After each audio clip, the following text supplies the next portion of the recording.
हरे कृष्णा, राधे राधे। सभी भक्तों को सादर प्रणाम। भक्तों, आप नियमित प्रातः 6 बजे हमारे चैनल पर कार्तिक मास की कथाएं श्रवण करते हैं। प्रातः 6:30 बजे श्रीमद् भागवत महापुराण की कथाएं भी श्रवण करते हैं। सभी वारों की कथाएं, तिथि, ज्ञान इत्यादि की जानकारी भी आपको हमारे चैनल के माध्यम से दी जाती है। यदि अभी तक आपने चैनल को सब्सक्राइब नहीं किया है तो अवश्य ही कर लें, साथ ही बेल आइकन भी प्रेस कर लें, जिससे आने वाले हर नए वीडियो का नोटिफिकेशन आपको समय पर मिल सके। श्रीमद् भागवत महापुराण के कल के अध्याय में हिरण्याक्ष का वध होने पर हिरण्यकश्यपु का अपनी माता और कुटुंबियों को समझाना की कथा का रसपान किया था। आज रसपान कीजिए हिरण्यकश्यपु की तपस्या और वर प्राप्ति, हिरण्यकश्यपु के अत्याचार और प्रहलाद के गुणों का वर्णन की कथा का। तो चलिए भक्तों, वीडियो शुरू करते हैं।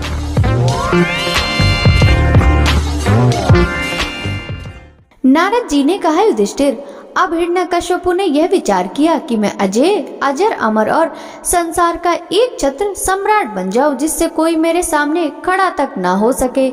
इसके लिए वह मंदराचल की एक घाटी में जाकर अत्यंत दारुण तपस्या करने लगा। वहां हाथ ऊपर उठाकर आकाश की ओर देखता हुआ वह पैर के अंगूठे बल पृथ्वी पर खड़ा हो गया। उसकी जटाएं ऐसी चमक रही थी जैसे प्रलय काल के सूर्य की किरणें। जब वह इस प्रकार तपस्या में संलग्न हो गया, तब देवता लोग अपने अपने स्थानों और पदों पर पुनः प्रतिष्ठित हो गए। बहुत दिनों तक तपस्या करने के बाद उसकी तपस्या की आग धुएं के साथ सिर से निकलने लगी। वह चारों ओर फैल गई और ऊपर नीचे तथा अगल बगल के लोगों को जलाने लगी। उसकी लपट से नदी और समुद्र खौलने लगे।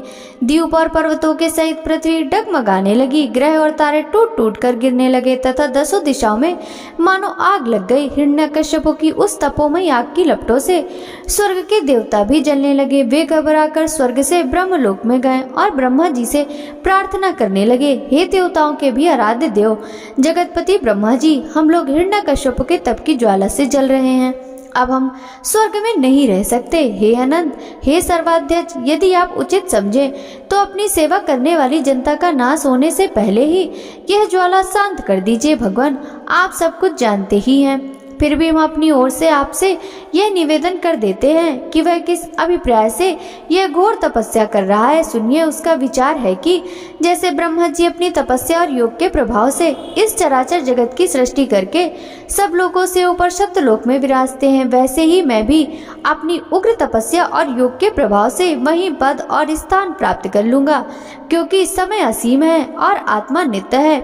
एक जन्म में नहीं, अनेक जन्मों में, एक युग में न सही अनेक युगों में अपनी तपस्या की शक्ति से मैं पाप पुण्य आदि के नियमों को पलटकर इस संसार से ऐसा उलट फेर कर दूंगा जैसे पहले कभी नहीं था। वैष्णव आदि पदों में तो रखा ही क्या है, क्योंकि कल्प के अंत में उन्हें भी काल के गाल में चला जाना पड़ता है। हमने सुना है कि ऐसा हट करके ही वह घोर तपस्या में जुटा हुआ है। आप तीनों लोकों के स्वामी हैं, अब आप जो उचित समझे वही करें। ब्रह्मा जी, आपका यह सर्वश्रेष्ठ परमेष्टि पद ब्राह्मण एवं गौओं की वृद्धि, कल्याण, विभूति, कुशल और विजय के लिए है। युधिष्ठिर, जब देवताओं ने भगवान ब्रह्मा जी से इस प्रकार निवेदन किया, तब वे भृगु और दक्ष आदि प्रजापतियों के साथ हिरण्यकश्यपु के आश्रम पर गए। वहां जाने पर पहले तो उसे देख ही न सके, क्योंकि दीमक की मिट्टी, घास और बांसों से उनका शरीर ढक गया था। चींटियां उसकी मेदा, त्वचा, मांस और खून चाट गई थी। बादलों से ढके हुए सूर्य के समान वह अपनी तपस्या के तेज से लोगों को तपा रहा था। उसको देखकर ब्रह्मा जी भी विस्मित हो गए। उन्होंने हंसते हुए कहा, ब्रह्मा जी ने कहा, बेटा हिरण्यकश्यपु, उठो उठो, तुम्हारा कल्याण हो। कश्यप नंदन, अब तुम्हारी तपस्या सिद्ध हो गई। मैं तुम्हें वर देने के लिए आया हूँ। तुम्हारी जो इच्छा हो बेखटके मांग लो। मैंने तुम्हारे हृदय का अद्भुत बल देखा। अरे, डांसों ने तुम्हारी देह खा डाली, फिर भी तुम्हारे प्राण हड्डियों के सहारे टिके हुए हैं। ऐसी कठिन तपस्या ना तो पहले किसी ऋषियों ने की थी और ना आगे ही कोई करेगा। भला ऐसा कौन है जो देवताओं के 100 वर्षों तक बिना पानी पिए जीता रहे। बेटा हिरण्यकश्यपु, तुम्हारा यह काम बड़े बड़े धीर पुरुष भी कठिनाई से कर सकते हैं। तुमने इस तपोनिष्ठा से मुझे अपने वश में कर लिया। दैत्य शिरोमणि, इसी से प्रसन्न होकर मैं तुम्हें जो कुछ मांगो दिए देता हूँ। तुम ही हो मरने वाले और मैं हूँ अमर, अतः तुम्हें मेरा यह दर्शन निसफल नहीं हो सकता। नारद जी कहते हैं, युधिष्ठिर, इतना कहकर ब्रह्मा जी ने उसके चींटियों से खाए हुए शरीर पर अपने कमंडलू का दिव्यम अमोघ प्रभावशाली जल छिड़क दिया। जैसे लकड़ी के ढेर में आग जल उठे, वैसे ही वह जल छिड़कते ही बांस और दीमक की मिट्टी से बीच में खड़ा हुआ। उस समय उसका शरीर सब अवयवों से पूर्ण एवं बलवान हो गया था। इंद्रियों में शक्ति आ गई थी और मन सचेत हो गया था। सारे अंग वज्र के समान कठोर एवं तपाए हुए सोने की तरह से चमकीले हो गए थे। वह नवयुवक होकर खड़ा हुआ। उसने देखा कि आकाश में हंस पर चढ़े हुए ब्रह्मा जी खड़े हैं। उन्हें देखकर उसे बड़ा आनंद हुआ। अपना सिर पृथ्वी पर रखकर उसने उनको नमस्कार किया, फिर अंजलि बांधकर नम्र भाव से खड़ा हुआ और बड़े प्रेम से अपने निर्मेष नैनों से उन्हें देखता हुआ गदगद वाणी से स्तुति करके कहने लगा। उस समय उनके नेत्रों में आनंद के आंसू उमड़ रहे थे और सारा शरीर पुलकित हो रहा था। हिरण्यकश्यपु ने कहा, कल्प के अंत में यह सारी सृष्टि काल के द्वारा प्रेरित तमोगुण से घरे अंधकार से ढक गई थी। उस समय स्वयं प्रकाश रूप आपने अपने तेज से पुनः इसे प्रकट किया। आप ही अपने त्रिगुण रूप से इसकी रचना रचा और संहार करते हैं। आप रजोगुण, सत्वगुण और तमोगुण के आश्रय हैं। आप ही सबसे परे और महान हैं। आपको मैं नमस्कार करता हूँ। आप ही जगत के मूल कारण हैं। ज्ञान और विज्ञान की आप मूर्ति हैं। प्राण, इंद्री, मन और बुद्धि आपके विकारों के द्वारा आपने अपने को प्रकट किया है। आप मुख्य प्राण सूत्रात्मा के रूप से चराचर जगत को अपने नियंत्रण में रखते हैं। आप ही प्रजा के रक्षक भी हैं। भगवान, चित्त, चेतना, मन और इंद्रियों के स्वामी आप ही हैं। पंचभूत, शब्द आदि विषय और उनके संस्कारों के रचयिता भी महातत्व के रूप में आप ही हैं। जो वेद होता, अर्धवयु, ब्रह्मा और उद्गाता इन ऋतुजों से होने वाले यज्ञ का प्रतिपादन करते हैं, वे ही आपके शरीर हैं। उन्हीं के द्वारा अग्निहोष्ट, होम आदि 7 यज्ञों का विस्तार करते रहते हैं। आप ही संपूर्ण प्राणियों की आत्मा हैं, क्योंकि आप अनादि, अनंत, अपार, सर्वज्ञ और अंतर्यामी हैं। आप ही काल हैं। आप प्रतिक्षण सावधान रहकर अपने क्षण, लव आदि विभागों के द्वारा लोगों की आयु छीण करते रहते हैं। फिर भी आप निर्विकार हैं, क्योंकि आप ज्ञान स्वरूप परमेश्वर, अजन्मा, महान और संपूर्ण जीवों के जीवनदाता अंतरात्मा हैं। प्रभु, कार्य, कारण, चल और अचल ऐसी कोई भी वस्तु नहीं है जो आपसे भिन्न हो।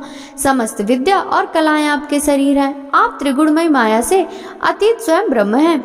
यह स्वर्णमय ब्रह्मांड आपके गर्भ में स्थित है। आप इसे अपने में से ही प्रकट करते हैं। प्रभु, यह व्यक्त ब्रह्मांड आपका स्थूल शरीर है। इससे आप इंद्रिय, प्राण और मन के विषयों का उपभोग करते हैं, किंतु उस समय भी आप अपने परम ऐश्वर्यमय स्वरूप में ही स्थिर रहते हैं। वस्तुतः आप पुराण पुरुष, स्थूल सूक्ष्म से परे ब्रह्म स्वरूप ही हैं। आप अपने अनंत और अव्यक्त स्वरूप से सारे जगत में व्याप्त हैं। चेतन और अचेतन दोनों ही आपकी शक्तियां हैं। भगवान, मैं आपको नमस्कार करता हूँ। प्रभु, आप समस्त वरदाताओं में श्रेष्ठ हैं। यदि आप मुझे अभीष्ट वर देना चाहते हैं तो ऐसा वर दीजिए कि आपके बनाए हुए किसी भी प्राणी से, चाहे वह मनुष्य हो या पशु, प्राणी हो या प्राणी, देवता हो या दैत्य अथवा नाग आदि, किसी से भी मेरी मृत्यु न हो। भीतर बाहर, दिन में, रात्रि में आपके बनाए हुए प्राणियों के अतिरिक्त और भी किसी जीव से, अस्त्र शस्त्र से, पृथ्वी या आकाश में कहीं भी मेरी मृत्यु न हो। युद्ध में मेरा कोई सामना न कर सके। मैं समस्त प्राणियों का एक छत्र सम्राट हूँ।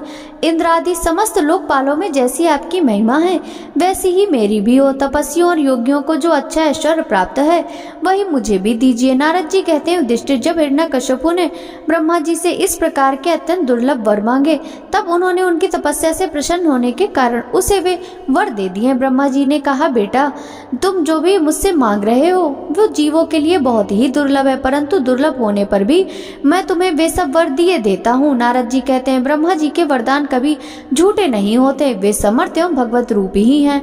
वरदान मिल जाने के बाद हिरण्यकश्यपु ने उनकी पूजा की। तत्पश्चात प्रजापतियों से अपनी स्तुति सुनते हुए वे अपने लोक को चले गए। ब्रह्मा जी से वर प्राप्त करने पर हिरण्यकश्यपु का शरीर सुवर्ण के समान कांतिमान एवं हष्ट पुष्ट हो गया। वह अपने भाई की मृत्यु का स्मरण करके भगवान से द्वेष करने लगा। उस महादैत्य ने समस्त दिशाओं, तीनों लोकों तथा देवता, असुर, नरपति, गंधर्व, गरुण, सर्प, सिद्ध, चारण, विद्याधर, ऋषि, पितरों के अधिपति, मनु, यक्ष, राक्षस, पिशाच राज, प्रेत, भूतपति एवं समस्त प्राणियों के राजाओं को जीतकर अपने वश में कर लिया।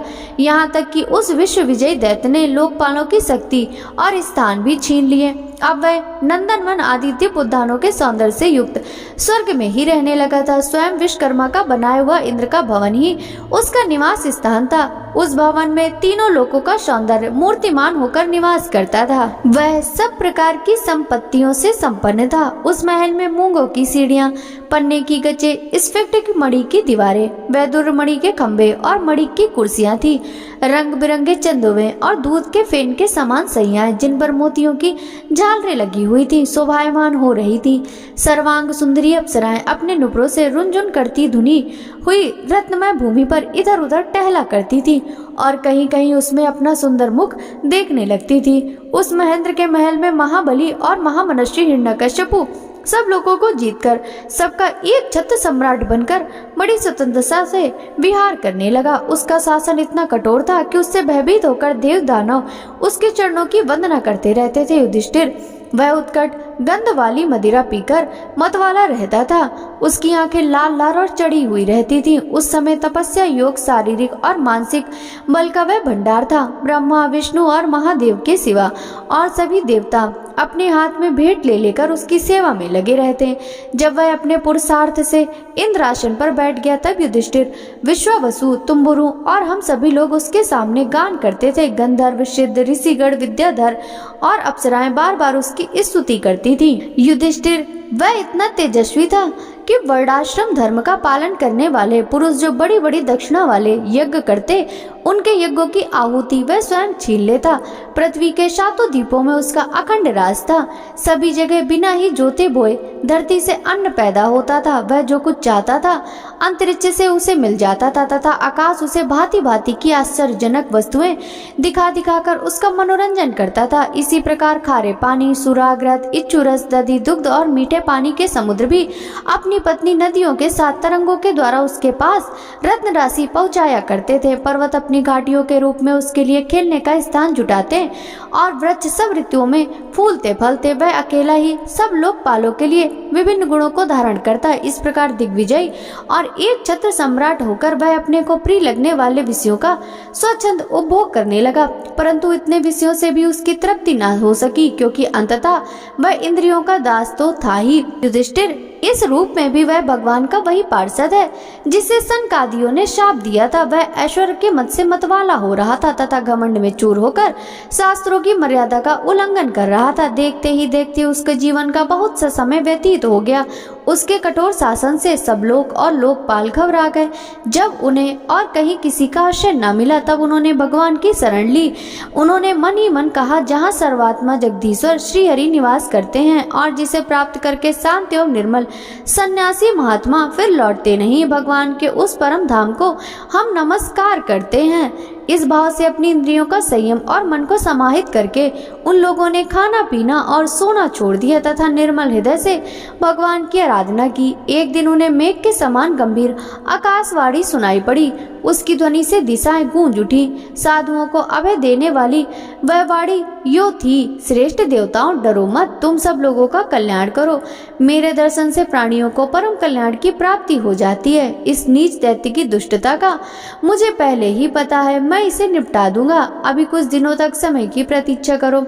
कोई भी प्राणी जब देवता, वेद, गाय, ब्राह्मण, साधु, धर्म और मुझसे द्वेष करने लगता है तब शीघ्र ही उसका विनाश हो जाता है। जब यह अपने वैरहीन, शांत और महात्मा पुत्र प्रहलाद से द्रोह करेगा, उसका अनिष्ट करना चाहेगा, तब वर के कारण शक्ति संपन्न होने पर भी इसे अवश्य मार डालूंगा। नारद जी कहते हैं, सबके हृदय में ज्ञान का संचार करने वाले भगवान ने जब देवताओं को यह आदेश दिया तब वे उन्हें प्रणाम करके लौट आए।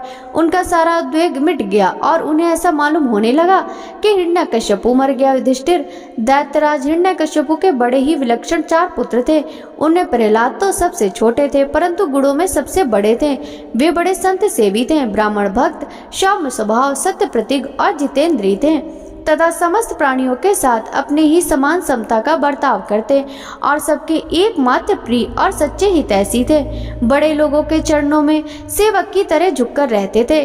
गरीबों पर पिता के समान स्नेह रखते थे, बराबरी वालों से भाई के समान प्रेम करते हैं और गुरुजनों में भगवत भाव रखते थे। विद्या, धन, सौंदर्य और कुलीनता से संपन्न होने पर भी घमंड और हेकड़ी उन्हें छू तक नहीं गई थी। बड़े बड़े दुखों में भी वे तनिक भी घबराते न थे। लोक परलोक के विषयों को उन्होंने देखा सुना तो बहुत था, परंतु वे उन्हें निस्सार और असत्य समझते थे, इसलिए उनके मन में किसी भी वस्तु की लालसा न थी। इंद्रिय, प्राण, शरीर और मन उनके वश में थे। उनके चित्त में कभी किसी प्रकार की कामना नहीं उठती थी। जन्म से असुर होने पर भी उनमें आसुरी संपत्ति का लेश भी नहीं था। जैसे भगवान के गुण अनंत हैं, वैसे ही प्रहलाद के श्रेष्ठ गुणों की कोई सीमा न थी। महात्मा लोग सदा से उनका वर्णन करते और उन्हें अपनाते आए हैं, तथापि वे आज भी ज्यों के त्यों बने हुए हैं। युधिष्ठिर, ये तो देवता उनके शत्रु हैं, परंतु फिर भी भक्तों का चरित्र सुनने के लिए जब लोग उनकी सभा होती है तब वे दूसरे भक्तों को प्रहलाद के समान कहकर उनका सम्मान करते हैं। फिर आप जैसे अजात शत्रु भगवत भक्त उनका आदर करेंगे, इसमें तो संदेह ही क्या है। उनकी महिमा का वर्णन करने के लिए अगणित गुणों के कहने सुनने की आवश्यकता नहीं, केवल एक ही गुण भगवान श्री कृष्ण के चरणों में स्वाभाविक जन्मजात प्रेम उनकी महिमा को प्रकट करने के लिए पर्याप्त है। युधिष्ठिर, प्रहलाद बचपन में ही खेल कूद छोड़कर भगवान के ध्यान में जड़वत तन्मय हो जाया करते हैं। भगवान श्री कृष्ण के अनुग्रह रूप ग्रह ने उनके हृदय को इस प्रकार खींच लिया था कि उन्हें जगत की कुछ सुध बुध नहीं रहती। उन्हें ऐसा जान पड़ता कि भगवान मुझे अपने गोद में लेकर आलिंगन कर रहे हैं, इसलिए उन्हें सोते, बैठते, खाते, पीते, चलते फिरते और बातचीत करते समय भी इन बातों का ध्यान बिल्कुल ना रहता। कभी भी भगवान मुझे छोड़कर चले गए, इस भावना में उनका हृदय इतना डूब जाता कि वे जोर जोर से रोने लगते। कभी मन ही मन उन्हें अपने सामने पाकर आनंद उद्रेक से ठहठहाकर हंसने लगते। कभी उनके ध्यान के मधुर आनंद का अनुभव करके जोर से गाने लगते। वे कभी उत्सुक हो बेसुरा चिल्ला पड़ते। कभी कभी लोक लज्जा का त्याग करके प्रेम में छक्कर नाचने भी लगते थे। कभी कभी उनकी लीला के चिंतन में इतने तल्लीन हो जाते कि उनकी याद ही न रहती, उन्हीं का अनुकरण करने लगते। कभी भीतर ही भीतर भगवान का कोमल स्पर्श अनुभव करके आनंद में मग्न हो जाते और चुपचाप शांत होकर बैठे रहते। उस समय उनका रोम रोम पुलकित हो उठा, अध खुले नेत्र अविचल प्रेम और आनंद के आंसुओं से भरे रहते। भगवान श्री कृष्ण के चरण कमलों की यह भक्ति अकिंचन भगवत प्रेमी महात्माओं के संग से ही प्राप्त होती है। इसके द्वारा वे स्वयं तो परम आनंद में मग्न ही रहते हैं। जिन बेचारों का मन कुसंग के कारण अत्यंत दीनहीन हो रहा था, उन्हें भी बार बार शांति प्रदान करते थे। युधिष्ठिर, प्रहलाद भगवान के परम प्रेमी भक्त, परम भागवान और ऊंची कोटि के महात्मा थे। हिरण्यकश्यपु ऐसे साधु पुत्र को भी अपराधी बतलाकर उनका अनिष्ट करने की चेष्टा करने लगा। युधिष्ठिर ने पूछा, नारद जी, आपका व्रत अखंड है, अब हम आपसे यह जानना चाहते हैं, हिरण्यकश्यपु ने पिता होकर भी ऐसे सुहृदय महात्मा पुत्र से द्रोह क्यों किया? पिता तो स्वभाव से ही अपने पुत्रों से प्रेम करते हैं। यदि पुत्र कोई उल्टा काम करता है तो वे उसे शिक्षा देने के लिए ही डांटते हैं, शत्रु की तरह वैर विरोध तो नहीं करते।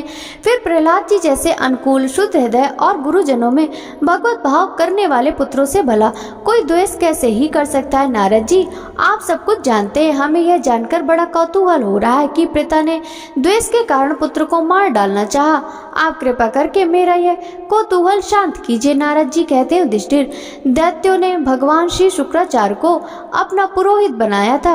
उनके दो पुत्र थे, संड और अमर्क। वे दोनों राजमहल के पास ही रहकर हिरण्यकश्यप के द्वारा भेजे हुए नीति निपुण बालक प्रहलाद को और दूसरे पढ़ाने योग्य दैत्य बालकों को राजनीति, अर्थनीति आदि पढ़ाया करते थे।